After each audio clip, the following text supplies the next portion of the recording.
SNC Lavalin കേസിൽ നടപടിക്രമം വേഗത്തിലാക്കണമെന്നാവശ്യപ്പെട്ട് സർക്കാർ നൽകിയ ഉപഹർജി ഹൈക്കോടതി ഇന്ന് പരിഗണിക്കും. ജസ്റ്റിസ് പി ഉബൈദാണ് ഹർജി പരിഗണിക്കുന്നത്. പിണറായി വിജയൻ ഉൾപ്പെടെ കേസിലെ പ്രതികളെ വിചാരണയ്ക്ക് വിധേയരാക്കണമെന്നും മുഴുവൻ പ്രതികളെയും കുറ്റവിമുക്തരാക്കിയ വിചാരണ കോടതി ഉത്തരവ് റദ്ദാക്കണമെന്നും സർക്കാർ ഹൈക്കോടതിയിൽ ആവശ്യപ്പെടും. SNC ലാവ്ലിൻ കേസിൽ വിചാരണ കോടതി വിധിക്കെതിരെ സമർപ്പിച്ച ഹർജികൾ അടിയന്തരമായി പരിഗണിക്കണമെന്നാണ് സർക്കാരിന്റെ ആവശ്യം.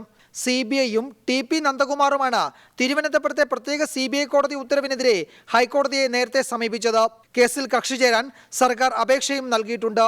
എന്നാൽ ഹർജി പരിഗണിക്കുന്നത് അനിശ്ചിതമായി വൈകുകയായിരുന്നു. ഈ സാഹചര്യത്തിലാണ് സർക്കാർ ഉപഹർജിയുമായി കോടതിയെ സമീപിച്ചത്. CBI കുറ്റപത്രത്തിൽ മുന്നോട്ട് വയ്ക്കുന്ന തെളിവുകൾ കണക്കിലെടുത്താണ് സർക്കാർ ഹർജി നൽകിയിരിക്കുന്നത്.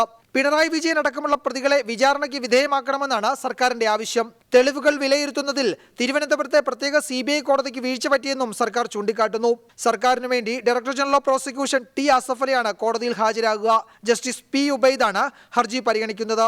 അഴിമതി കേസിൽ വിചാരണ കൂടാതെ പ്രതികളെ കുറ്റവിമുക്തരാക്കാൻ പാടില്ലെന്ന മുൻവിധികൾ ചൂണ്ടിക്കാട്ടിയായിരിക്കും സർക്കാർ വാദമുഖം തീർക്കുക. റിപ്പോർട്ടർ, കൊച്ചി.